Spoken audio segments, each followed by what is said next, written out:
Greetings, everybody. Thank you very much for joining us in this health talks called COVID-19 variants. What should you know? We really appreciate your being here, and we'll get started in just a couple of minutes while we let a few more people roll in. So I'll be back with you in just another minute or two.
Okay, why don't we go ahead and get started?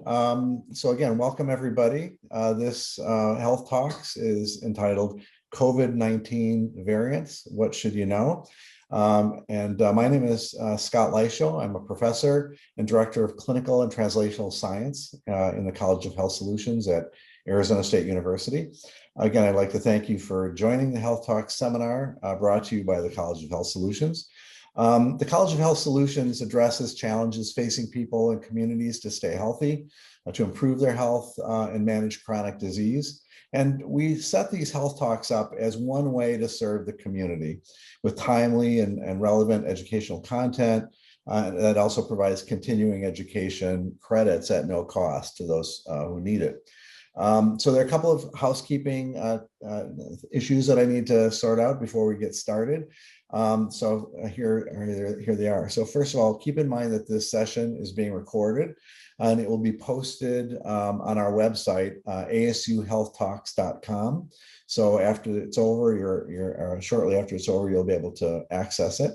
Also, keep in mind that our panelists will present for about 12 minutes or thereabouts, followed by an 18-minute moderated Q&A session.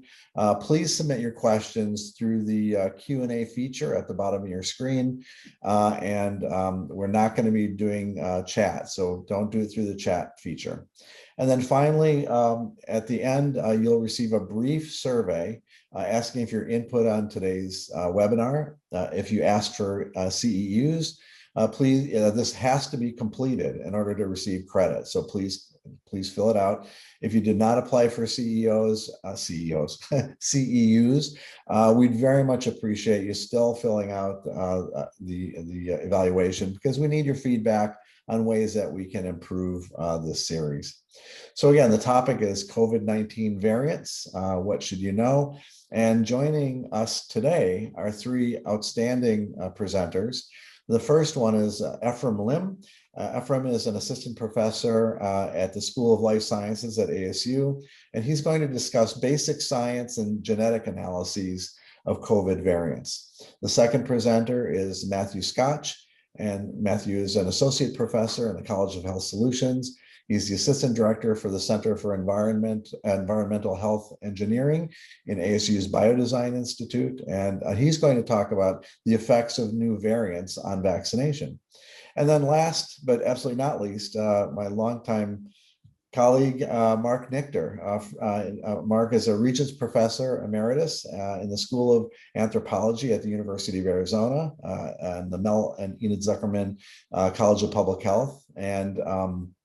And he will be discussing social and behavioral implications of COVID-19 variants and the Great Public Health Balancing Act and public health citizenship. So we'll bring in the biology and the behavior and social phenomena that really represent what's happening with COVID, a true interplay of biology, behavior, and social determinants and factors. So we're really enthusiastic about the presentation. So let's go ahead and get started. And our first speaker is Ephraim. Thanks so much, Ephraim. Great, thanks, Scott. Hi, everyone. My name is Ephraim Lim. So I'm a virologist in the School of Life Sciences. And so what I'll do today is to give you a very general background about how do these SARS-CoV-2 variants come about. I also lead the SARS-CoV-2 sequencing at ASU. So we are responsible for a lot of the surveillance, genomic surveillance for SARS-CoV-2 in the Arizona state. I'm going to end with some of the data of what we're seeing in terms of the variants right now before I hand it off to Matthew, who'll tell you a bit more about what these variants mean and so forth. So let's start with very basic, virology 101. How do we get these variants? And the virus that we're going to talk about. Sorry, I don't mean to interrupt, but it looks like a second screen popped up. It just your note screen popped in the middle of there. Oh, no.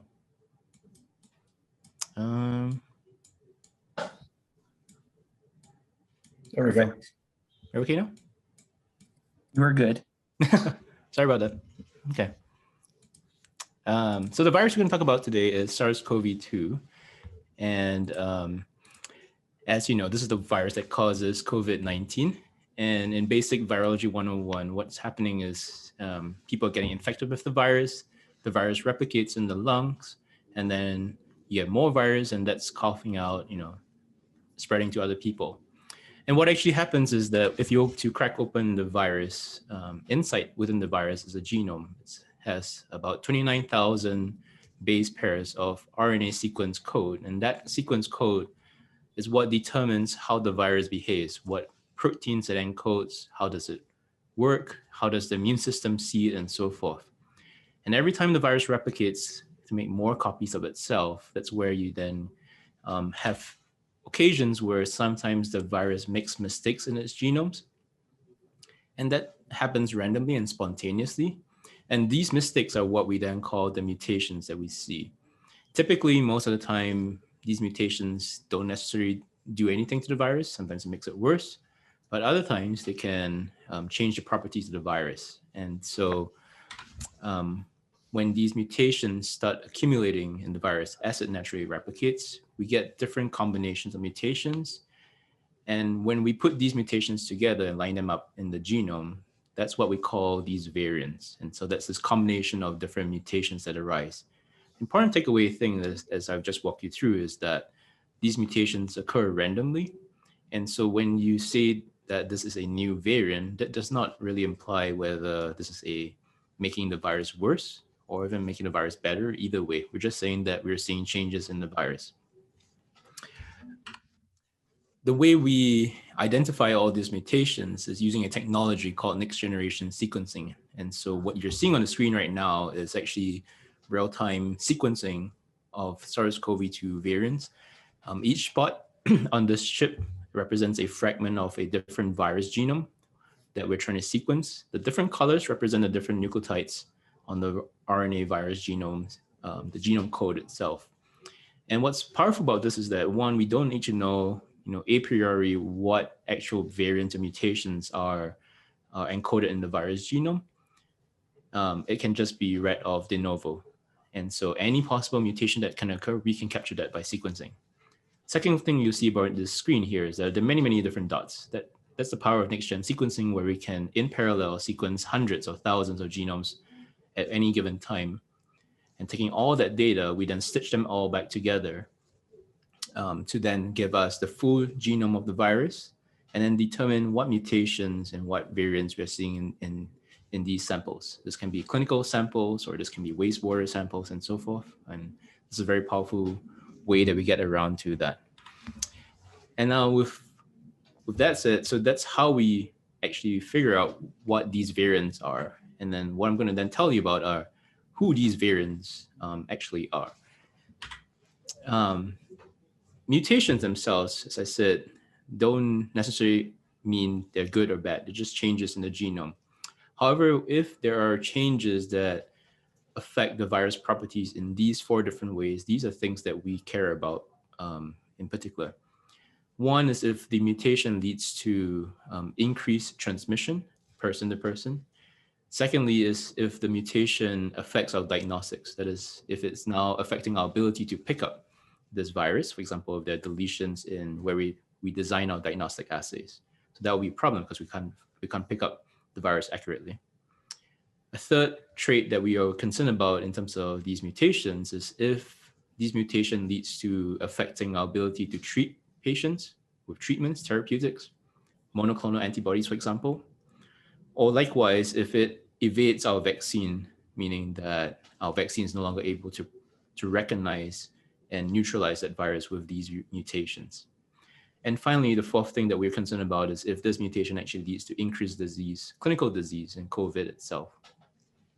And so based on these 4 parameters, the SARS-CoV-2 interagency group has come up with a classification, and this is an interagency from CDC, NIH, FDA, BARDA, and DOD, and so forth. And what you're seeing here are the 3 levels of variant classification. First, variant of interest, increasing concern. The variant of interest, there are right now 3 that we recognize as that. And the second tier is the variant of concern, there are 5. And there's a third tier of variant of high consequence, but currently we do not have any that fall within that category. Let's start off with the first variant of interest. The 3 of them include these 2 on your screen, B1525 and B1526, or also called the New York variant. As you can tell, scientists are really bad at naming things for the public. And so everyone ends up just calling the New York variant. On the left, that's the scientific name for that. For this talk, I would just use New York variant, and that's fine. But you can understand that's my job, is to memorize all these weird names and combinations, right? The third variant of interest is the Brazil variant called P.2. And in total, these 3 variants are listed as the variants of interest because they are predicted to reduce neutralization by monoclonal antibodies, so a therapeutic treatment, and potentially affect vaccine responses. The key 2 words here being predicted and potential, meaning that there is scientific data that suggests that, but there hasn't reached to the level of true concrete evidence. But those that do end up making it to the next tier, which is the next 5 variants. These are the variants of concern. That is, they have been shown to have evidence of increased transmission, significant impact on neutralization, and moderate reduction on our vaccine responses. And the 5 of them are listed on your screen. Again, these are the 5 designated by that interagency group. B117, or the UK variant, the South Africa variant called B1.351, the Brazil variant called P.1, and two new additions from the California variant that's listed here. I believe Matthew and Mark are going to go more into details about those variants, but that's what we're referring to when we talk about the UK variant or the South Africa variant and so forth. And I'll end here with data that, as you know, we're sequencing, continue to have our surveillance as a big part of understanding how the virus is evolving in our state. And so here's our data combined with other folks from Arizona State. What you're looking at is over time, the distribution of different variants that we're seeing from November of last year till February of this year. We have some data in March, but there isn't too many genome sequences yet, that not including that.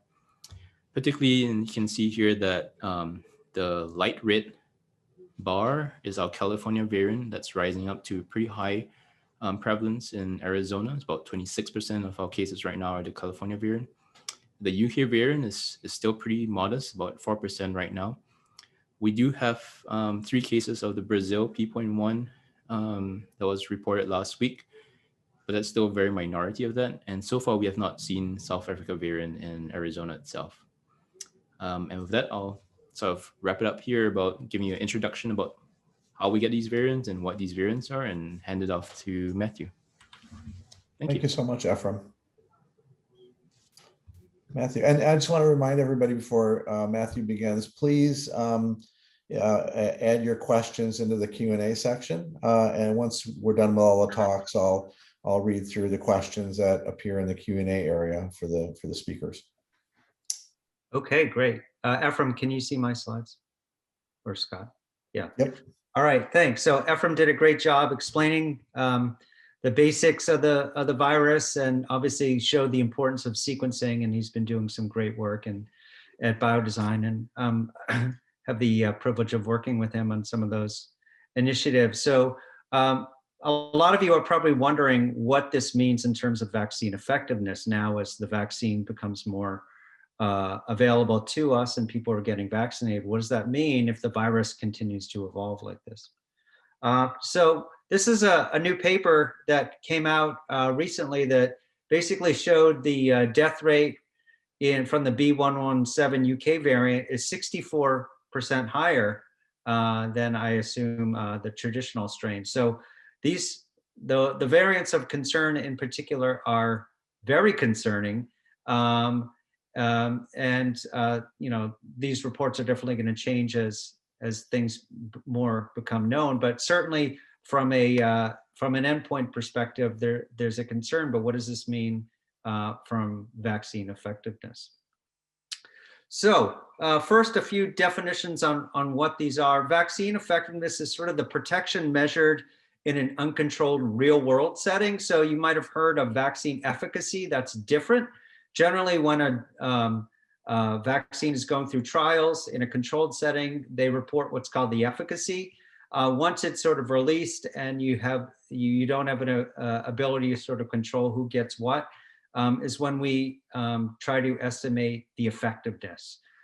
Sometimes they're incorrectly used interchangeably, so just be sure to get an understanding of that. Traditionally, the CDC or World Health Organization attempts to measure vaccine effectiveness, especially for major seasonal epidemics like influenza. And there's the potential that they would utilize some of these flu resources that they do for seasonal flu vaccine effectiveness for trying to understand national or international vaccine effectiveness for SARS-CoV-2. This is all based on their use of what's called a test negative observational design, which I'll get into. So this is not random, and they're not randomizing people to who gets certain vaccines and who doesn't, and who obviously gets sick and who doesn't. So the test negative design is the most popular one that's used in these large scale federal international efforts. There are new tools that have been developed to assist with at least getting an understanding post-vaccination. Some of you that have already received the vaccine might have gotten alerts about some of this. For example, vSafe.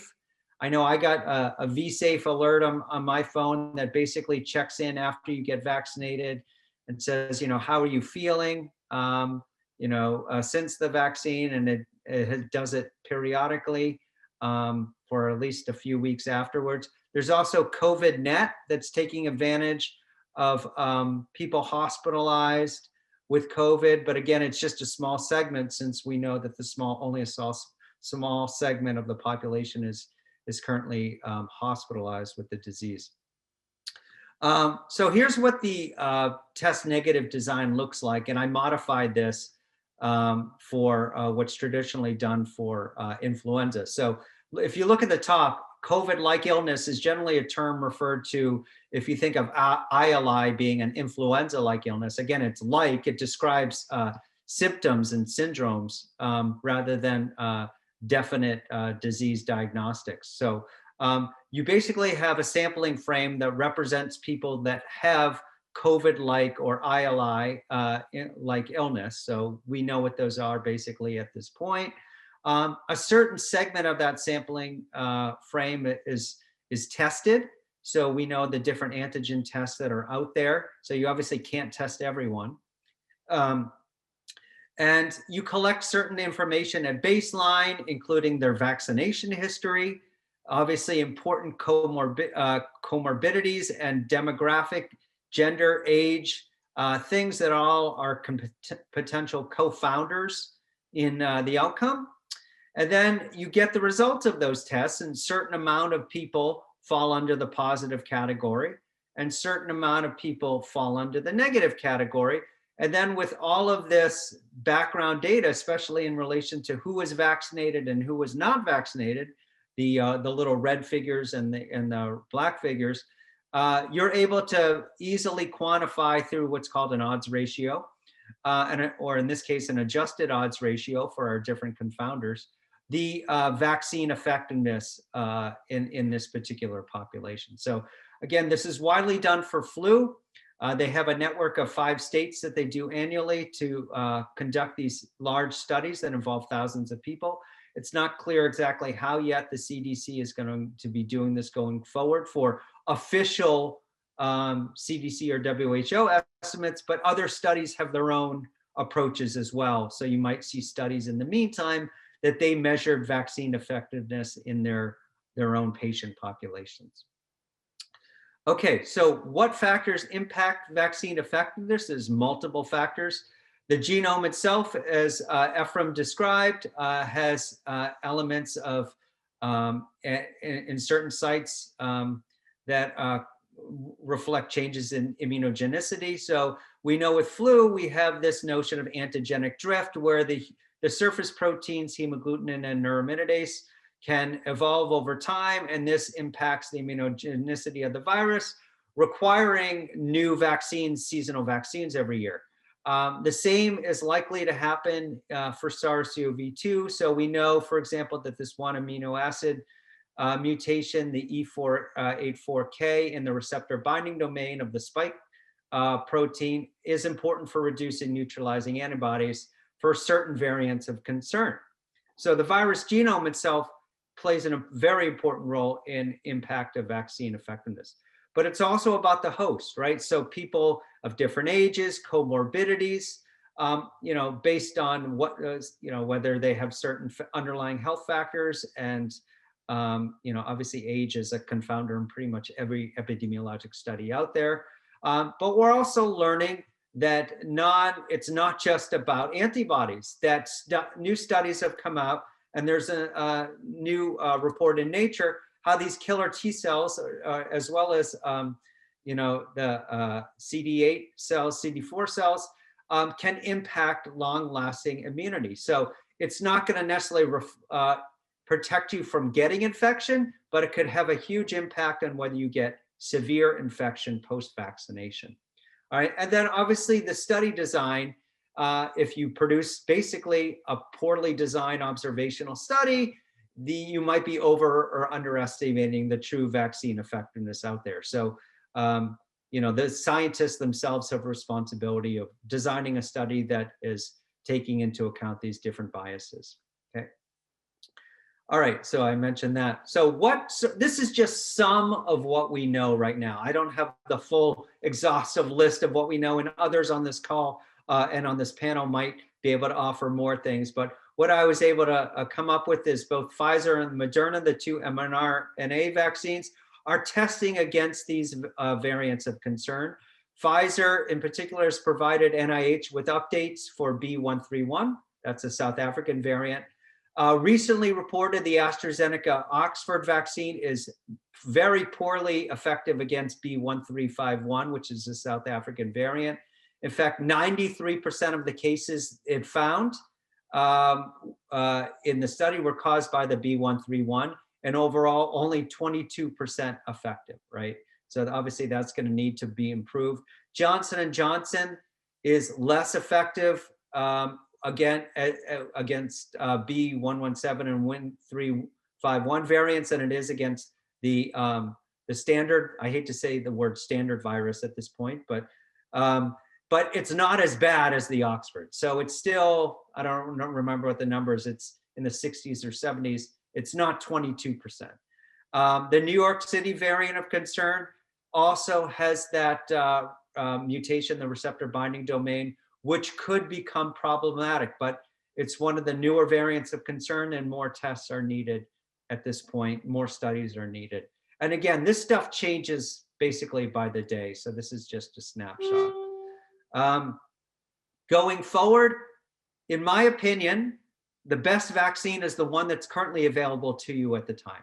So take what you can get. You're not going to necessarily go to State Farm Stadium and have the choice. So just take it. The mRNA and vector-based vaccines can be updated as these mutations and variants of concern come about. So one of the benefits as opposed to like a flu vaccine that's grown in chicken embryos are is that they can tend to be updated faster, and the production is much faster. So it's likely at some point that even if you've had the vaccine, that you're going to have to get a new shot. So I tell people, think of like for flu, you get a vaccine every year. There's no set definite time frame of when you'll need the next one, but expect at some point you'll be getting another SARS vaccine in your lifetime. So effectiveness can change over time because of this, the fact that SARS is an RNA vaccine. It evolves more rapidly, it's error prone, and these things are going to happen as Ephraim was talking about. This doesn't change the fact that everyone should social distance and wear a mask, even if you're vaccinated, okay? So you have some level of protection if you're vaccinated. Expect some sort of vaccine again at some point, but for now, also make sure you're social distancing and wearing a mask. There are my references. I'm passing this on to Mark to lead us home. Great, thanks so much, Matthew. And again, I want to remind people, put your questions in the Q&A section. Take it away, Mark.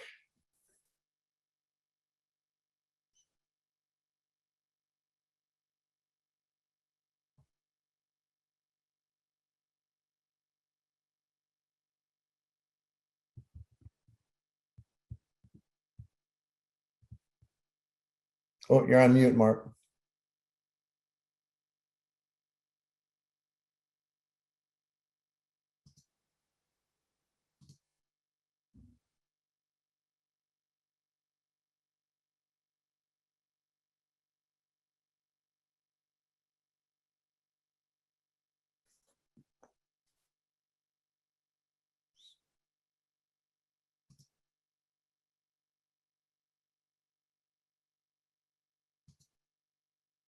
Oh, Mark, you're still on mute.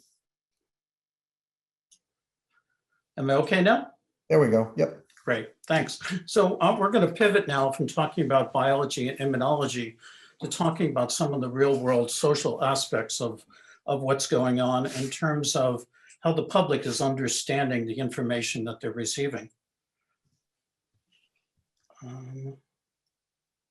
Why am I not able to? Sorry, I'm trying to advance my slide here, and I'm having trouble doing that. Okay, so I basically want to talk about three different things. One is how's the information about the vaccine and post-vaccine behavior, as well as variants being received by the public, and why do we need clear messages that address what the public wants to know. The balancing act people in public health have between vigilance, not frightening the public, and producing epidemic fear, and at the same time, not wanting to be seen as overreaching when it comes to recommendations. And then finally, health citizenship as a cornerstone of public health and something absolutely essential for COVID control. I want to start off with a situational analysis. If we look at the positive side right now, we have remarkably effective vaccines for preventing severe COVID-19. All of the vaccines available are very good at doing this. Let's not talk about 95%, 90%, 86%. What we're talking about here is incredible effectiveness. We also have in the United States a vastly improved vaccine rollout finally happening. The number of cases of deaths in COVID are dropping significantly, although they're still high, and this includes Arizona. Hospitals are no longer being swamped with critically ill COVID-19 patients. CDC guidelines have come out on what we can do to stay safely at the moment, and hope seems to be on the horizon. Also, the number of vaccine hesitators seems to be decreasing, although they're still high. So if we just take a look at, I don't want you to focus too much on the numbers, just more on the arrows here. And we see that in terms of different ethnic groups, we see a rise in the number of people who are getting vaccinated, decrease in the number of people who are not. This is true for both ethnic groups. It's also true for urban, suburban, and rural areas. all of these people are starting to come forward and get vaccinated, be far less hesitant. The only fly in the ointment really is by political party.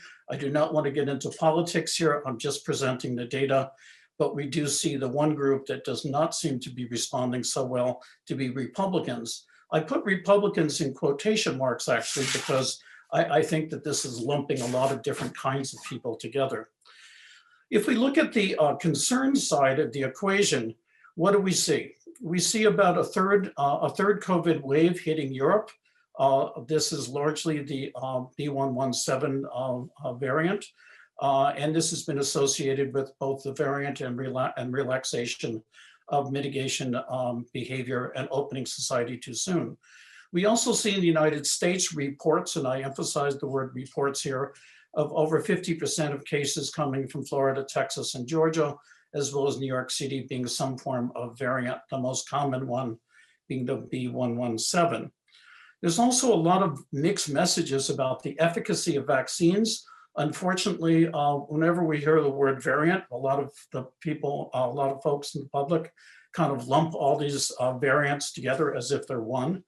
And there's also quite a bit of sensationalist reporting going on. The other things we see in terms of a rising concern is mixed messages about the safety and side effects of vaccines. We're seeing that right now today in terms of AstraZeneca, where we have 30 cases of negative events, 1 death in Norway, and this is being associated with blood clots. Although if you look at the epi behind this, you will see that actually far more cases would actually be expected under normal times, under the 5 million people that have already been vaccinated. There's intentional disinformation from vaccine deniers having larger political agenda. I don't want to get into that. I'm sure we're all familiar with this. A very important emerging long hauler data on is a rising concern of people who've been, people who have had COVID and are having symptoms that are lasting quite a bit of time. Sorry. What's going on here? Okay, sorry. And we also have states beginning to reopen. According to folks in public health, a lot of these reopening is premature. According to a lot of politicians, this is needed because it's an acceptable risk when looked at in terms of the business world and psychological risk of the population. We also have a lot of politicalization of COVID-19, which continues, which has caused havoc in the public health world. I think it's important, before I say any more, is to recognize that there are 3 segments of the US population that are responding to these messages. And those of you in the audience probably fit into one of these 3 categories. Those of you who have considerable fear despite good news about the vaccine, those wanting to return to normal but are adhering to precautions, and those who are basically throwing caution to the wind because of COVID-19 fatigue, which we are all experiencing. I think these 3 cartoons kind of summarize things, the first being very cautious, the second being cautious with precaution, and the third group, which we are seeing right now under spring break in Miami, is basically people throwing caution to the wind. And we have these examples of what that has led to just a few days ago in terms of Duke University. I think right now we're currently at an inflection point in the pandemic, as well as a point of great precarity. And this is important because we need to look at this in terms of messaging. So for those of you who are involved or interested in messaging, public health messaging, both to be effective, has to be informative and evocative. We need to inform the public about evidence-based guidance norm to the population.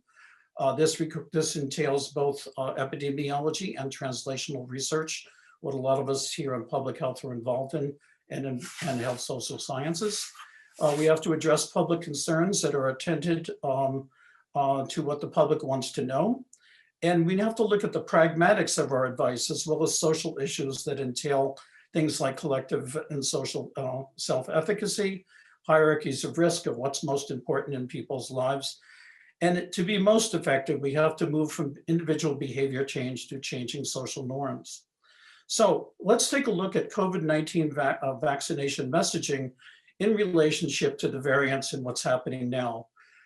I think it's very important that we need to have more emphasis on the positive of what's happening, as opposed to scaring the hell out of the population by variant discourse. Variants are very important, but the last thing we want to do is create vaccine hesitancy out of a fear of variants. So how do we go about doing that? I think what we have to emphasize is that these vaccines are very effective in preventing severe illness, long haul chronic symptoms. If you were to get COVID-19, even if your COVID-19 was mild, we are preventing hospitals from becoming swamped, which translates into important healthcare for all of us, because after all, hospitals are our safety net, and also reducing virus transmission, which we just heard about from our previous speaker.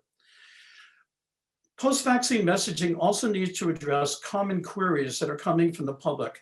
I don't have time to get into lots of these. These are one of the things an organization I'm involved with, HEW hosted tracks. But the vaccine, there's lots of questions out there that the public has. Does vaccine cure a mild case of or asymptomatic case of COVID-19? Should I get it? Should I have it before I get vaccinated? If I get symptoms after I've been vaccinated, what should I do? If those symptoms, if you tell me to get a test, does this mean that the vaccine may have failed? Or is this a question of my having a case of COVID before I get vaccinated? Another question, which is quite common, is about side effects. We need to inform the public that both younger people and women are more likely to suffer side effects. That's not necessarily a bad thing. It's evidence that the vaccine is actually effective. And also, on the other flip side, if you don't have side effects, it doesn't mean the vaccine hasn't worked. And we have to explain to the public why. I don't have time to get into the science. I'm just trying to point out the kind of questions. And then another question that we often see is, well, do I need to get 2 shots if I've already had COVID-19? Or is 1 shot enough? Or is vaccine immunity from vaccine less or more likely if I then infection-derived immunity? These are the kind of questions that the public is asking. We have in my organization, we have created information to give to people as they're getting vaccinated to try to clarify some of these issues, and you're welcome to access these. This information is updated. We also need scenario-driven practical advice. The CDC has come out with some very interesting diagrams. The question is, how does the public understand them? One of the things I think we need to be doing more and more is actually focusing on real-world scenarios. What can you and can you not do in terms of going back to school, getting a haircut, going shopping, going out, eating, attending church, so forth and so on. And again, recommendations that go beyond CDC but apply CDC principles are available on our website. Moving directly to variants, I would say that we really need messaging specifically involved with that. Let me give you one example here in terms of time. One is that, or 2 examples really. One is that some people are wondering, why should I get vaccinated now if the vaccines have not been perfected for variants? There is very good scientific reasons for doing this. Part of that has to do with the fact that the more replication, the more mutation you have, which means that we really need to get as many shots into as many arms as possible if we want to reduce the number of variants that are probably out there. This is particularly true for people who are immune compromised. Another thing is people want to know, how do I know that after my vaccination I have an immune status which is positive? And some people have even been going out and getting antigen tests, which are not going to tell you this at all. Remembering that an antigen test only tells you the status, your status at one moment in time. But people are wondering if they need to get tests to find this out.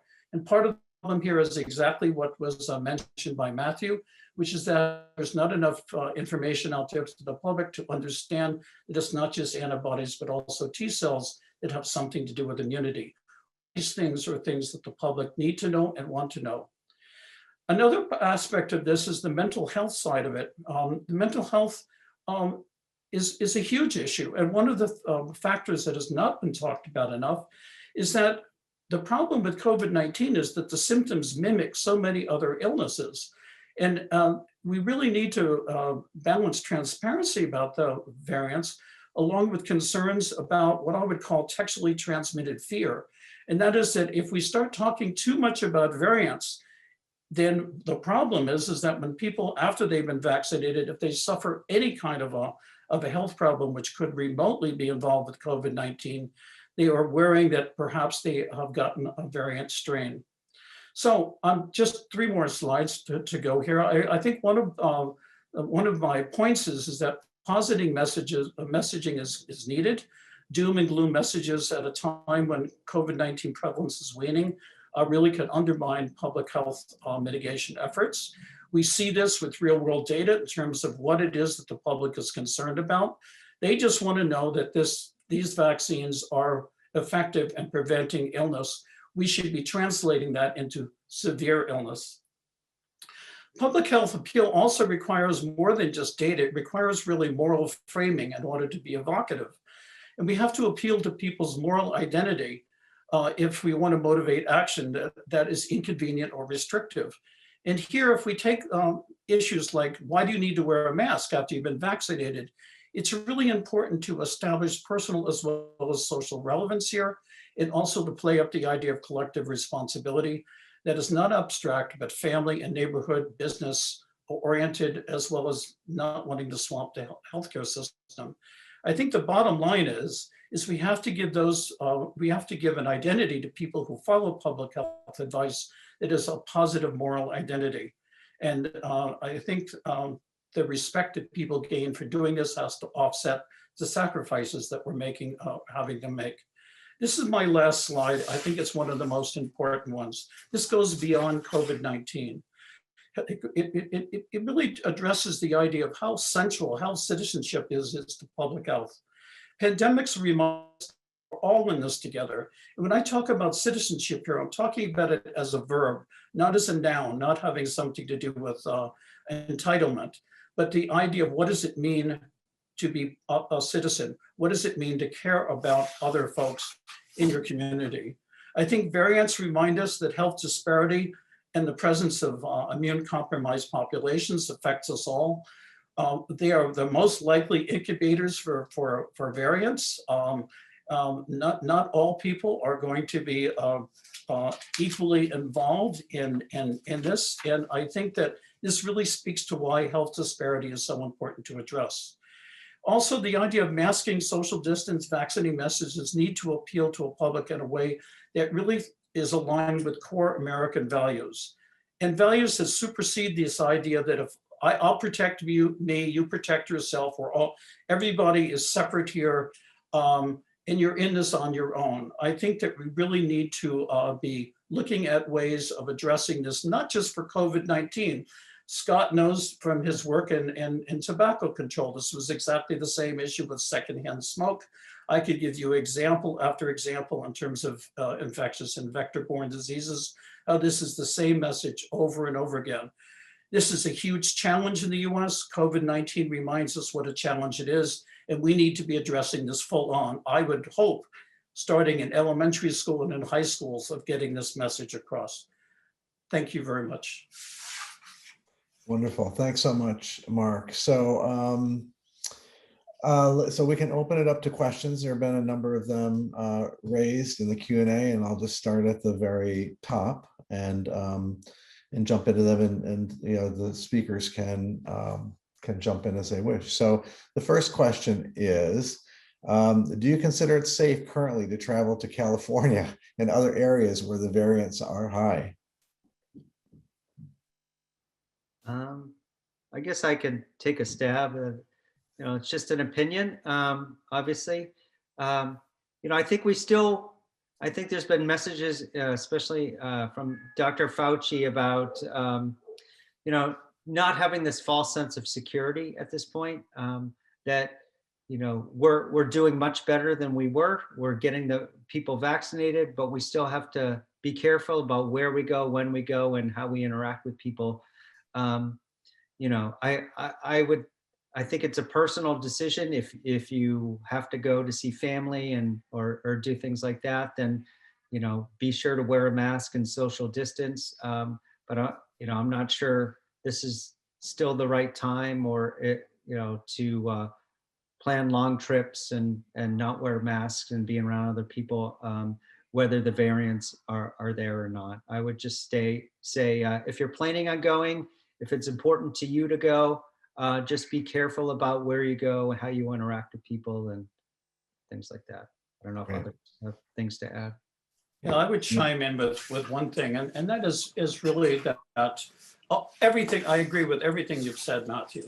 On the other hand, if we look at travel right now, and you just contact any travel agent, you will see that people are traveling. They're already not just thinking about it, they're on the move. And that really brings us to the idea of harm reduction. If you're going to travel, I think the issue is, what do you need to do to stay safe? The sorts of things that Matthew talked about, as well as how you're going about traveling itself. And I think that here there are several recommendations that, and again, on our website, that are posted of things you can do to stay safe. Great, thanks so much. So another question is, what determines if sequencing is done at ASU or TGen? Are samples sequenced at ASU from our community or sent in from Arizona or further? And I guess I would add to that, if sequencing is done at different institutions, are the methods comparable? Are there standards that have allowed, for generalized ability to be determined, things like that? So I don't know who's the best person to answer that. Probably Ephraim and Matthew, I guess. It's a good question. So right now at ASU, what we are sequencing are positive samples that get tested at ASU itself. And as you know, ASU is one of the major testing sites for the whole state of Arizona. So yes, we are sequencing. Our sequencing will cover both local, but more so the entire statewide. I think that's important as well, that we provide the genomic surveillance, not just local community, but statewide, because it's, we're all connected together in this. In terms of this multiple people sequencing, in general, there isn't so much of a worry about the standardization of sequencing methods, just because when we analyze the data, there are ways to ensure that the data is high quality and so forth. So yes, there are ways that we wish we could have done this better, or people are doing this our way or their way and so forth. But in general, the data is, there are metrics to check whether the data is good quality, like coverage, sequencing depth, that sort of thing. And so these are all technical details, but in general, I don't have much concern about the way people are doing sequencing. I think the problem is that not enough sequencing is being done. Yeah, just to add to that, as Ephraim was saying, not enough sequencing. So for the Ebola outbreak in West Africa, we were able to sequence about 5% of the total number of cases that were there, that were reported, which is, sort of an amazing amount to think about it. Now we're, way under 1% of cases, way under 1% of total cases. So it's important, but we're really not even close to reflecting what's actually out there. I just want to make one comment. There's a comment in there. Hi to Mark from Deborah Hellitzer. So hopefully Mark saw that. Another question. The vaccines available might be this is a question from Irma. Whoever the question is, or the question and comment is this: the vaccines available might be the greater of the two evils. Why not have a killed virus available for these folks? This is a proven, relatively safe vaccine modality. So Ephraim and Matthew, I guess that's probably yours.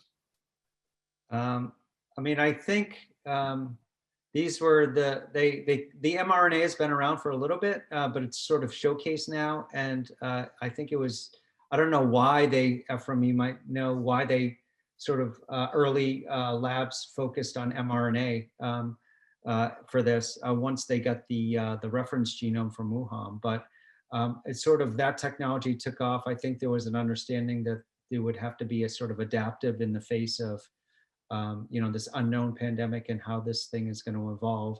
So the mRNA technology sort of gives us that more of that platform to do that, as well as the vector-based adenovirus approaches like Johnson and Johnson. There might be other studies out there that are using, cell-based modalities for the vaccine.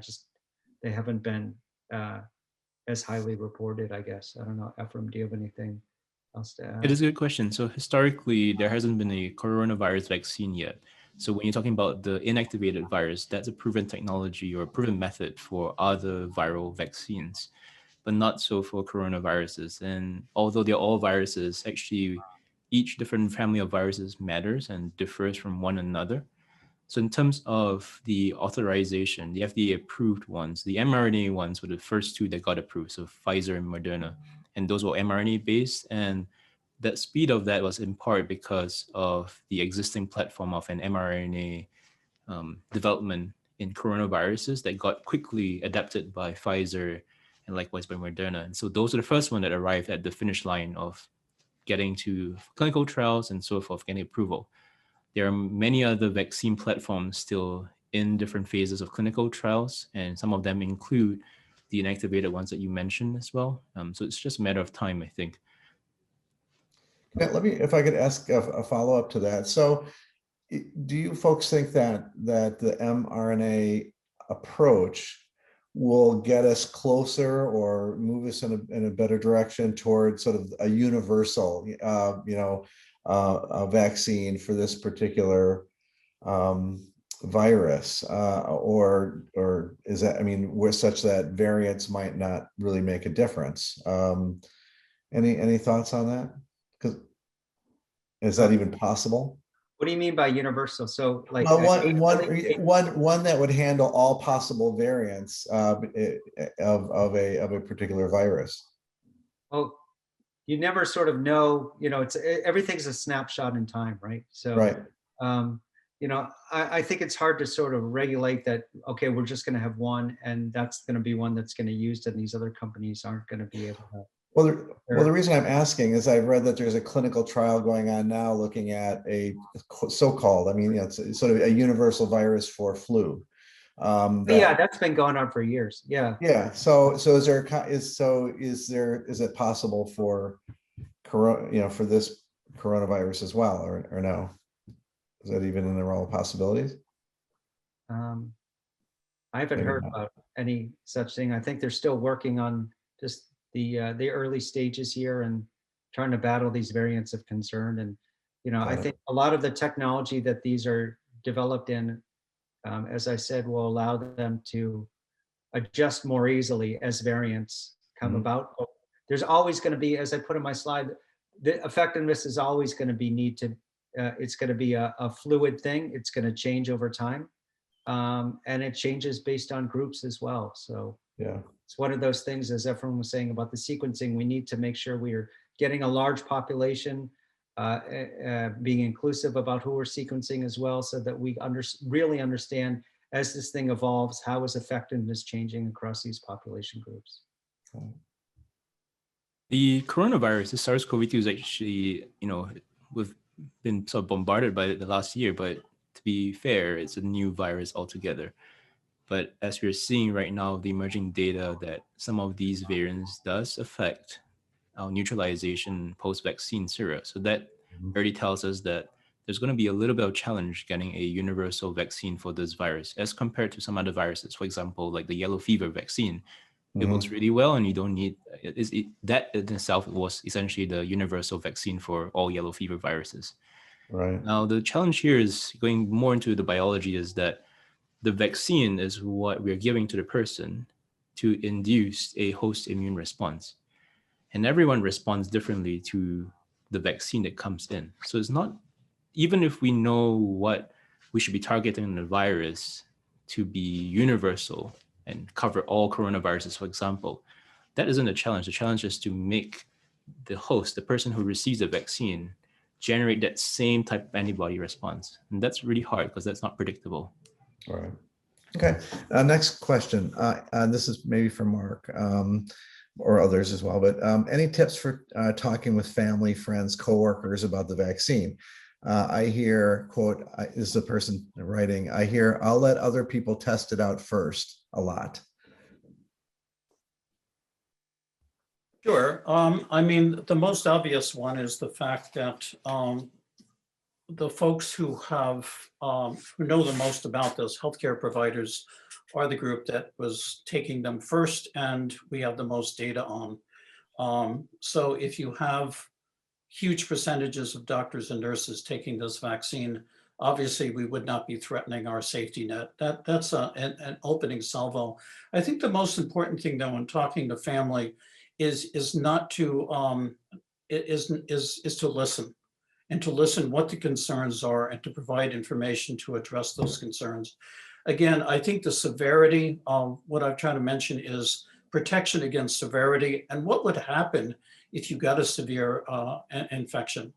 I think it's important to get people to think through that scenario, as well as the long hauler scenario, that even if you get a mild infection, there are still chances that you could really suffer from this in the future.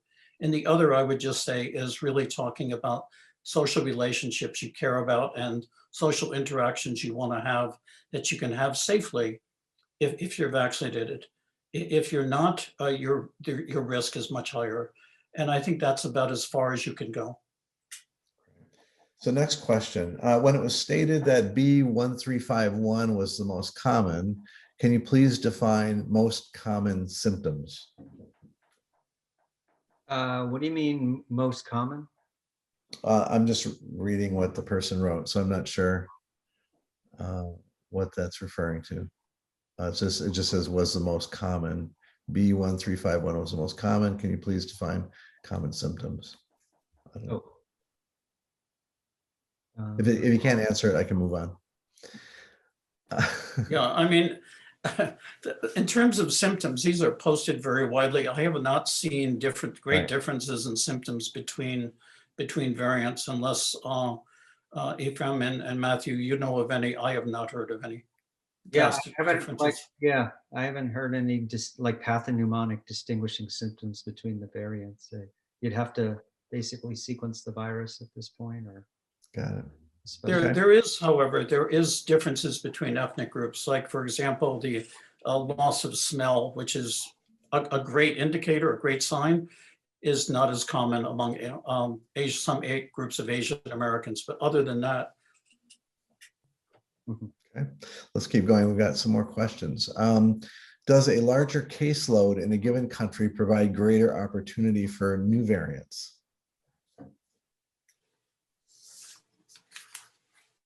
if I can just repeat the statement I made earlier, and that is the more replication, the more mutation. And that's especially true in immunocompromised populations. So it's not just a question that all people are equal, as Ephraim mentioned, right? And as Matthew mentioned, I mean, not all people are equal. The more immune compromised you have, the greater chance of evolving a variant. And if that's the case, we ought to be immunizing, especially in developing countries, folks who are immune compromised probably first. Would you guys agree with that? I think it's a very reasonable strategy. So we need, if somebody could post the web page that you were referencing, Mark. Somebody could post that in the chat maybe, or send it out to all the attendees. There's a request for that. And we're maybe down to one more question, and Ephraim or Matthew can answer this maybe. Can you get infected with 2 or more variants at the same time? Gosh, I haven't seen data on that. Ephraim, have you seen anything about co-infection? I mean, it's probably possible. I don't know. Ephraim? Right now, there isn't any data, and that's partly because in the past year, there hasn't been that much variations or variants as you expect to see. Okay. And so could there be more in future? Well, that's why we're concerned about some of these variants of concern where not all immune responses protect you against all variants. And so, but as of right now, we don't have evidence for that co-infection. Great, thanks. So we'll need to end it for today. Thanks, everybody. I just want to make you aware of two other upcoming webinars. Next Thursday, the 25th, federal vaccine public health expert Rick Bright will do a webinar on also on COVID variants, vaccines and testings. So you can see more information on that on the website right on your screen. And then our next health talks will take place on April 15th. Topic is Alzheimer's disease, a discussion of context, communication care, and COVID-19. And you can register now at asuhealthtalks.com. So thank you so much for participating. Thank you very much for the speakers. Great talks. And we wish you all a great day. Thank you. Be safe, everybody.